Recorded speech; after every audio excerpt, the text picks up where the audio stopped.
Gente, a graça e a paz do Senhor Jesus, espero que vocês estejam bem. Dando sequência ao nosso estudo, hoje iniciaremos uma nova fase e, antes disso, vamos ver o que nós já estudamos. Então, pessoal, olhando aí para esse gráfico, vocês vão perceber que a gente viu apenas 5% do livro de Apocalipse, que é a introdução. Hoje, daremos sequência, entrando nesses 13% de versículos aí referentes as 7 igrejas que estão na Ásia. E os outros 333 versículos dos 404 que estudaremos, vamos depois vê-los a partir do capítulo 4 até o 22. Pois bem, gente, essas são as 7 igrejas, estudaremos nessa ordem. Elas estão localizadas, estavam localizadas na Ásia Menor, atual Turquia, que tem aproximadamente 75 milhões de habitantes, e a gente vê o seguinte, que nesse mapa, o percurso das igrejas é no sentido horário. Então, João estava na ilha de Patmos, de onde possivelmente ele teve a visão, acredito que em 96 depois de Cristo, ele é solto, liberto, da ilha de Patmos, então ele viaja 100 quilômetros, mais ou menos, até Éfeso, e dali ele fica morando em Éfeso, e as cartas são encaminhadas para as demais igrejas. Lembrando que tem outras igrejas também, não é, nesse cenário, várias outras, como Antioquia, Tessalônica, sabe? Porém, Deus pediu para que fossem escritas para essas 7 que nós estamos vendo, porque juntas elas representam as características de todas as demais. Maravilha.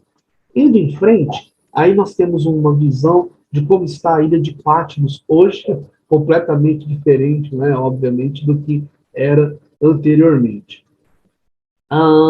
O que há nessas cartas que iremos estudar?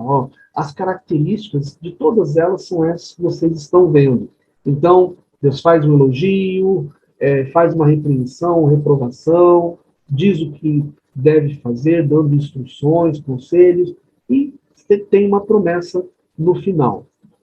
Avançando, pessoal, a gente vê o seguinte, que essas igrejas, elas representam também os períodos, né? Eles estavam aí juntas, profetizando aí os períodos que a igreja iria passar, os períodos da história da igreja.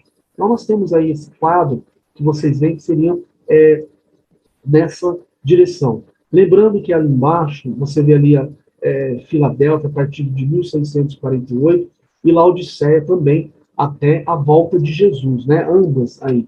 Por quê? Nós ainda temos, gente, tem pessoas que falam que nós vivemos já Laodiceia, devido ao esfriamento na fé das pessoas. Porém, a gente ainda tem muitas igrejas com características de Filadélfia, que é aquela igreja que ama, aquela igreja que se mantém ali fiel, né? Nós vamos ver isso depois. Então, diríamos que estamos num período de transmissão, de transição, aliás, entre Filadélfia e Laodiceia, que possivelmente a igreja será mesmo Laodiceia, né, depois do arrebatamento. Pois bem, avançando, a primeira igreja que nós vamos estudar aqui estava em Éfeso, e aí vocês veem o período dela, conforme eu já comentei, né, ela é conhecida como a igreja apostólica, né, porque está no período apostólico. Beleza. Seguindo, a gente vê o seguinte, primeira pergunta, como que o evangelho chegou até essa cidade? Lá em Atos capítulo 18, você vê aí dos versículos 18 a 21, que o apóstolo Paulo chega em Éfeso, deixa Priscila e Áquila lá, que é um casal que ele conheceu ao longo aí das suas viagens, e ele parte dali. Porém, ele tinha um costume, gente. Sempre que o apóstolo chegava numa cidade, ele ia direto para a sinagoga. Era algo que ele fazia sempre. Então, ele estava sempre ali, se reunindo com outros irmãos, pregando a palavra, interagindo. Hoje tem muito cristão aí, gente, que quer ficar vendo culto pela internet, não quer ir no templo. E tem outros também que nem pela internet estão indo mais. Eu não estou dizendo que essas pessoas não estão salvas, correto? Mas eu quero enfatizar a importância de nós estarmos indo à igreja. O apóstolo Paulo ia à igreja, Jesus no templo, né? Jesus ia também ao templo frequentemente. Então a gente precisa ter esses irmãos como exemplo. Você vê que no versículo 19, do capítulo 18 de Atos, fala lá que o apóstolo Paulo foi para a sinagoga. Então, por pior, irmão, por mais defeitos, mais falhas que as denominações tenham hoje, nós precisamos estar inseridos em alguma delas para que a gente consiga exercer os nossos dons e contribuir com o corpo de Cristo com maior intensidade. Seguindo, olha só, aí tem uma foto aí de uma possível sinagoga, né? Um modelo aí de como seria naquele tempo. E aí a gente vai avançando, ó, o apóstolo Paulo nas viagens, ele partia de Antioquia, então é como se ele tivesse, né, um quartel-general em Antioquia. Então tinha um em Jerusalém e um em Antioquia. Então ele parte dali, faz esse percurso que vocês estão vendo. Depois, na segunda viagem, ele parte de Antioquia de novo, né, porque ele voltou para lá, e aí o percurso da segunda viagem é bem maior, então ele chega até Éfeso. Segunda viagem missionária. Algumas observações, gente, sobre os versículos que nós vamos estudar daqui para frente. Veja bem, você vai ver que alguns termos se repetem, né? E aí, consequentemente, nós não vamos falar sobre eles. Aí eu peço que vocês olhem as aulas que nós demos anteriormente para poder verificar aí o ensino que foi transmitido. Avançando, o texto começa falando ao anjo da igreja que está em Éfeso. Então, essa palavra igreja, nós já sabemos que é eclésia, chamados para fora, né? Mas o que chama atenção aqui é o seguinte, ele não se refere a uma denominação, e sim a uma igreja invisível. Né? Então, não tem lá a denominação A, B, C, D ou E, ele não fala de nenhuma delas. E hoje nós vemos denominações falando que eles são salvos e as demais não são, dizendo que eles têm maior conhecimento, que a revelação foi dada para eles. Né? E quando que a Bíblia, em nenhum momento, nesse texto aqui, as cartas são enviadas a uma igreja invisível. Então, gente, nós temos hoje muitas brigas de denominações, sabe? A gente precisa ser igual, na essência. A gente tem que agradecer que tem várias denominações com costumes diferentes, porque assim cada um de nós pode se encaixar naquela que mais se adequa, vamos dizer assim, não é? Então, nós precisamos entender o seguinte, nós temos que ser iguais na essência e parar com essas discussões denominacionais. Então, a gente tem que crer o seguinte, ó, meu irmão, você crê que Jesus Cristo veio, morreu e ressurgiu ao terceiro dia? Que nós temos que pregar o evangelho, que nós temos que amar o próximo e santificar a nossa vida? Entendeu? Então, pegar os pilares básicos e enfatizar neles, porque são esses que nos unem. Infelizmente, a gente perde muito para o diabo, porque a gente está enfatizando em determinados contextos sobre aquilo que nos separa. Tá? Falamos muito sobre o que nos separa, quando deveríamos focar no que nos une. Então, gente, vamos parar com essas brigas denominacionais. Eu, particularmente, não defendo nenhuma denominação. Nem aqui eu estou lá. Porque eu entendo que ninguém tem 100% da verdade. Então, não tem nenhuma que fala assim que está acima da outra, que é melhor nisso, que é melhor naquilo. Então, ó, pode ter que em determinadas áreas ela tem um destaque um pouco maior, mas em outra ainda tem que melhorar muito. Sabe? Então, não tem ninguém acima do bem e do mal. Está todo mundo ali no mesmo patamar. Então, eu não defendo nenhuma. Não é? Mas vamos em frente. Seguindo aí, você vê, essa igreja estava em Éfeso. Né? Vamos falar um pouquinho dessa cidade para entendermos o cenário em que os cristãos viviam e que a carta foi enviada. Você vê, ó, Éfeso significava desejável.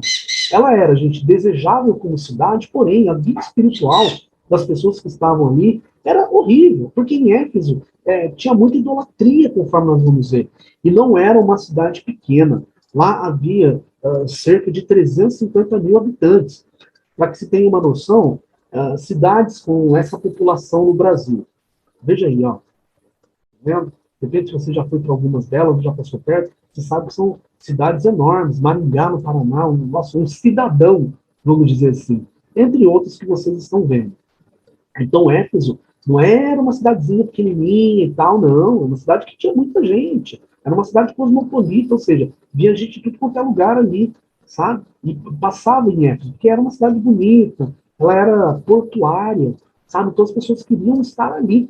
Né? Tinha um dos portos mais famosos da Ásia e também tinha templos ali, inclusive da deusa Diana, que era considerado uma das 7 maravilhas. Esse templo era uma das 7 maravilhas do mundo antigo, além de um teatro que cabia muita gente. Então você vê que Éfeso era uma cidade que tinha uma vida cultural ativa, era uma cidade bonita, era uma cidade que ficava aí, perto do mar, então ela tinha muitos navios embarcando e desembarcando. Beleza, gente. As cidades naquele contexto eram cercadas por muro. Esse muro aí de Éfeso, ele tinha mais ou menos 10 metros de largura por 10 de altura. Né? Então, para nós, assim, é um pouco estranho, né? Você fala, nossa, um muro de 10 metros de largura, puxa vida. Né? Lembre-se que lá em Josué, capítulo 2, versículo 15, a Bíblia fala que Raabe tinha uma casa, ela morava em cima do muro. Então, naquele cenário, os muros eram, de fato, bem largos. E aí, pessoal, mostrando um pouquinho de Éfeso hoje, ó, essa daí seria a via de Curetes, ou estrada de mármore, né, a via principal aí, onde o pessoal entra ainda para fazer visita. A gente vê aí as ruínas. Aí está um portal da cidade de Éfeso. Depois você vê, ó, que Éfeso, gente, tinha um importante porto marítimo, né? Como eu falei antes, ela ficava próxima ao mar Egeu, 5 quilômetros, mais ou menos. Então, era uma cidade que tinha facilidade para escoar sua produção. Falando um pouquinho mais dela, ó, então lá nós tínhamos ginásio, né? Tinha os banhos, certo? Veja bem, nesse banheiro público aí, era um lugar onde os escravos ficavam sentados nessa pedra de mármore para esquentar antes que os seus proprietários viessem tomar os seus banhos. Então, era uma vida bem sofrida que eles tinham nesse aspecto também. A gente tem o teatro, que eu falei para vocês, que cabia aí aproximadamente 30 mil pessoas. Então, Éfeso tinha uma vida cultural muito ativa, os cidadãos de Éfeso eram cultos. Aí, seguindo, a gente vê que tinha o Ágora, que nada mais era do que um mercado onde as pessoas compravam. O que tinha de diferente aqui, pessoal, é que no Ágora se promoviam debates públicos também. Então, Éfeso era uma cidade assim, que o pessoal tinha bastante cultura, e por conta disso, eles se reuniam para fazer debates. Então, era mais ou menos assim, olha, você tem o quê? Ah, eu creio no filósofo A, B, C, D. Tá. Eu creio em Jesus Cristo. Ah, maravilha. Então, foi o seguinte, vamos marcar um horário para a gente ir lá debater no Ágora? Então, eles faziam isso, sabe? Então, se a gente pegar hoje, irmãos, será que nós temos condições de conversar com as pessoas, até mesmo de debater? Eu, praticamente, não gosto de debates, sabe? Mas aqueles que gostam, será que nós estamos firmados na palavra para aqueles que não querem debater, mas pelo menos ter umas conversas mais aprofundadas, quando precisar, com os intelectuais de hoje, que nós temos muitos aí, a ponto da gente ter estrutura para conversar com eles? Então, em Éfeso, isso era comum. E eles usavam o Ágora para essa finalidade. Avançando, a gente tem uma biblioteca de Celso. Esse Celso aí era um homem nobre, rico e bem popular na cidade de Éfeso. Então, deram esse nome aí para a biblioteca. Então, muito bonito, a gente vê aí, né? Muito interessante. Seguindo, a gente tem o templo do Adriano, do imperador Adriano. Você vê que Éfeso tinha muita idolatria. Né? Olha aí, as pessoas eram, com certa frequência, obrigadas a prestar culto ao imperador, eles eram adorados como deuses. O templo dele aí, que ainda existe hoje, é possível a gente visitar. E aí a gente chega no ponto de ver aí, uma fonte também nomeada com esse imperador aí, que era Trajano, né? Então tinha aí a fonte com o nome dele. Então a idolatria, gente, era muito forte em Éfeso. Então a gente vê, falando de Éfeso na Bíblia, a gente não imagina o que está por trás dessa cidade. Então não era fácil você evangelizar lá. Né? Olha aí mais uma imagem da fonte. Então era complicado. Tinha o Odeão também, que nada mais é do que um pequeno teatro. Os teatros menores eles chamavam de Odeão. Muito interessante? Olha aí. E aí, gente, avançando, nós temos o Ágora do Estado, que era um lugar onde tinham as deliberações políticas, as decisões públicas em relação às cidades. A cidade de Éfeso eram tomadas ali nesse Ágora do Estado. Além disso, a gente tem o templo da deusa Diana, que era a padroeira da cidade de Éfeso. A gente olhar para o Brasil, olhar para determinadas cidades, a gente vê que tem o padroeiro. Aqui, o padroeiro, né? Aqui em Poços de Caldas, por exemplo, o padroeiro é um santo que chama São Benedito. Então, todo ano tem a festa de São Benedito, sabe? E por aí vai. Isso daí já vem de lá de trás, pessoal. Não é de agora. A Diana aí era considerada a deusa da fertilidade, do sexo. No templo dela, tinham as sacerdotisas. Então, os homens pagavam para se prostituir. O templo tinha até dinheiro, uma tesouraria, que emprestava dinheiro. Então, se você não tem condições de pagar para se prostituir, a gente te empresta dinheiro. Então, você vê a tamanho promiscuidade que tinha nesse templo da deusa Diana. E aí, quando a gente vai para Atos, capítulo 19, versículos 23 a 28, você vai ver lá os homens falando assim, um homem chamado Demétrio, dizendo assim, olha, esse homem aí, Paulo, ele está pregando aí e tal, entendeu? E a gente corre isso dele não só eliminar a nossa fonte de receita, que são, né, que no caso aí eram as vendas das imagens da Diana, como também fazer com que ela caísse de crédito, em descrédito, aliás. E aí no versículo lá fala que ela era adorada em todo o mundo. Né? E aí ele fala isso, né? E nos versículos você vê que tem uma confusão lá, e eles começam a gritar, grande a Diana dos Efésios, grande a Diana dos Efésios. Então você vê, qualquer semelhança com os dias de hoje não é mera coincidência, gente. Isso aí já vem lá de trás. Olha o templo da Diana como está hoje, né? Apenas as ruínas, graças a Deus, acabou com tudo, né? Não tem mais nada, isso enfraquece a idolatria. Pessoal, seguindo, quando a gente olha, igual eu estava falando há pouco, você observar os dias de hoje, né? Essa idolatria, tá vendo? Cada país, cada cidade, tem lá os seus deuses. Você olha ali no México, Guadalupe, que é a padroeira, né? Ísis no Egito, tá vendo? Então a gente vai vendo ali, cada cidade, cada país, aí, localização, sempre tiveram, os homens fizeram deuses. Olha lá, Astarote em Israel. Então, a idolatria, infelizmente, ela vem caminhando no coração do homem desde os primórdios da criação, e infelizmente a gente só vai parar quando de fato o Senhor Jesus vir e acabar com tudo mesmo de uma vez, né? E aí que vai acabar com isso daí. Mas o homem gosta, a idolatria é um Deus do tamanho da necessidade do homem, sabe? Isso que é idolatria. Seguindo, no versículo aí, ele diz assim, essas coisas diz. Então, aí é Jesus Cristo que está falando, mas hoje, gente, você vê que 1 Coríntios 14:10 é o versículo que fala que há muitas vozes no mundo, e todas elas têm algum sentido. Então a gente tem que entender o que Jesus está querendo dizer, qual é o contexto que está falando, porque outras vozes também são apresentadas para nós, e até mesmo dentro da própria igreja, com versículos fora de contexto, né? E as vozes do mundo também, que tentam desviar a nossa atenção com ideias, questionando a palavra. Então aqui é Jesus Cristo que está falando, e nós precisamos, conforme diz 2 Timóteo 2,15, nos apresentar a Deus como obreiros aprovados, que não têm do que se envergonhar e que manejam bem a palavra da verdade. Para que a gente consiga, de fato, fazer uma defesa da fé, e, né, defender os nossos princípios, para que a gente entenda, de fato, se o que está sendo falado, de fato, vem da parte de Deus, né, uma palavra bem contextualizada. Deus não fala nada fora da Bíblia, gente. E quando ele fala, ele não usa versículo fora de contexto. Ele não precisa disso. A Bíblia é dele, a palavra é dele. Então ele vai usar tudo contextualizado.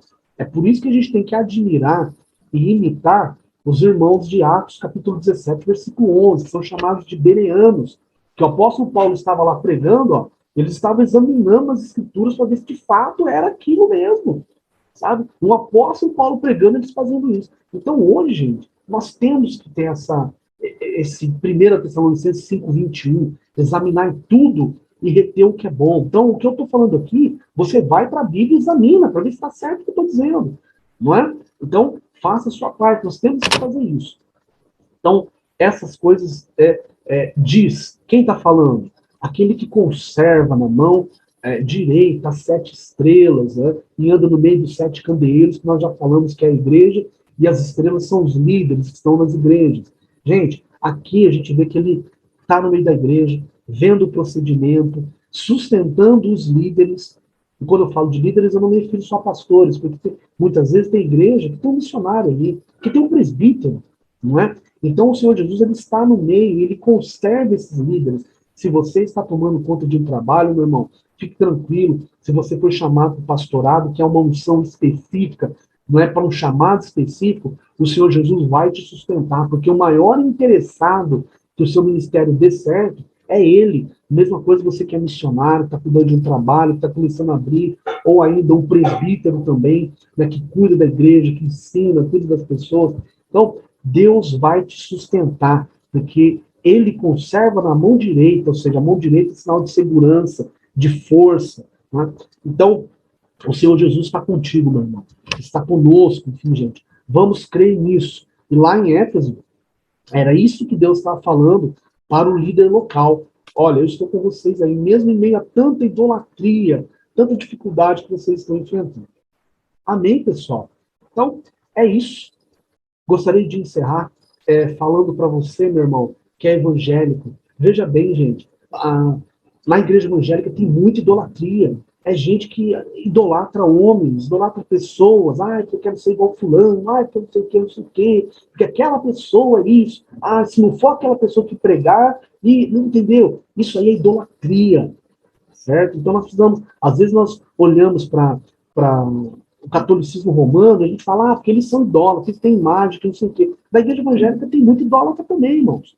E aí Jeremias, capítulo 17, versículos 5 ao 7, ele vai falar lá, ó, maldito o homem que confia no homem. E não é confiar essa confiança do dia a dia, porque é impossível a gente viver sem confiar em alguém. Exemplo disso é no trânsito. Você tem que confiar em quem está dirigindo outro veículo, que ele vai fazer a parte dele. Aí o versículo continua, maldito, né? Maldito homem confia no homem, e que faz, né, cujo coração se aparta do Senhor, e que faz da carne o seu braço forte. Ou seja, ele confia no apoio do homem, ele está vinculado com aquele homem ali. Quando a pessoa fica muito vinculada ao outro, a ponto até mesmo, independente de idolatria, mas sendo o caso, quando aquele homem que é admirado, que é isso, que é aquilo, que é o ícone espiritual da igreja, ou aquela mulher, né? São ícones na igreja. Quando eles acontece alguma coisa com eles, muitas vezes não é nem casos de cair, não. Às vezes é uma coisa simples, às vezes eles falham. Como são seres humanos, eles falham, não são perfeitos. Aí, ó, quem está vinculado com eles, ele achando, né, idolatrando, cai junto, desanima, muda de igreja, que não sei o quê. Entendeu? Então, muito cuidado com a idolatria que há na igreja evangélica hoje em dia. E para você que está me ouvindo aqui, que ainda não é cristão, eu queria ler Atos capítulo 4, versículo 12. Veja bem, que ainda não entregou sua vida para Jesus Cristo. Ó, Atos 4, 12, gente, diz assim, e não há salvação em nenhum outro, porque abaixo do céu não existe nenhum outro nome dado entre os homens pelo qual importa que sejamos salvos. Então não é o santo A, o santo B, a Maria, nem o João, nem o Cirilo, não é esse nem aquele que vai trazer a salvação para a sua vida. É só Jesus Cristo. Ele é o único Salvador. A Bíblia diz em 1 Timóteo, capítulo 2, versículo 5, que ele é o único mediador, gente, entre Deus e os homens. Não adianta você orar pedindo para Maria, ela não faz nada, ela morreu, ela era um ser humano. Nós admiramos, respeitamos, entendeu? Honramos a vida dela, mas ela não pode fazer nada por você. Né? Então, depois você lê também 1 Timóteo 2,5 e fica aí Atos capítulo 4, versículo 12, e o convite para que você procure, né? Para que você queira fazer parte dessa igreja invisível que eu mencionei lá atrás. E para isso, procure na igreja evangélica mais próxima da sua casa, vá até um líder espiritual e fale, olha, eu quero conhecer mais Jesus, eu quero conhecer a Bíblia, eu quero ter experiências mais profundas com o Espírito Santo, santificar a minha vida, sabe? Porque eu creio que Jesus Cristo está voltando e eu quero ter uma mudança, sabe? Eu quero, acima de tudo, ser salvo. Então você confessa Jesus Cristo como teu Senhor e Salvador e nós cremos com certeza absoluta que Ele vai mudar a sua vida. Às vezes você está andando para lá, andando para cá, procurando mudança aqui, mudança ali, mas olha, procura mudança entregando a sua vida para Jesus Cristo. Amém? Gente, fiquem na paz do Senhor e até o próximo vídeo, pessoal. Vamos com Deus. Vamos com Deus, né? Tchau, tchau.